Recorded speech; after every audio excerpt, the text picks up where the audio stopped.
Supreme court के आईन article 63A से मुतल्लिक केस का फैसला कलअदम करार दे दिया। चीफ जस्टिस पाकिस्तान काजी फाइज ईसा की सरबराही में 5 रुकनी लार्जर बेंच ने आईन के आर्टिकल 63A की तशरीह से मुतल्लिक नजरसानी अपीलों पर समाअत की। चीफ जस्टिस पाकिस्तान नजरसानी अपील का फैसला सुनाते हुए कहा कि सुप्रीम कोर्ट बार एसोसिएशन की नजरसानी अपील मुतफिका तौर पर मंजूर की जाती है।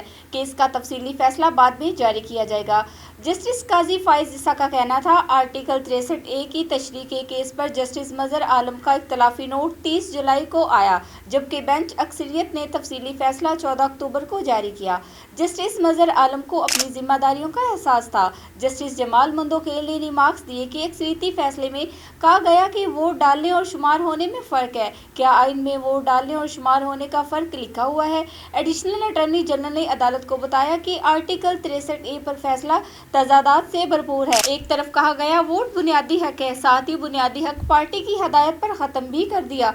वकील फारूक एच नाइक ने कहा, 63A केस में अक़लियती जजेस का फैसला पहले जारी हुआ। सुप्रीम कोर्ट ने आर्टिकल 63A नजरसानी केस का फैसला कलअदम करार देते हुए मुतफिका तौर पर नजरसानी दरख्वास्तें मंजूर कर ली।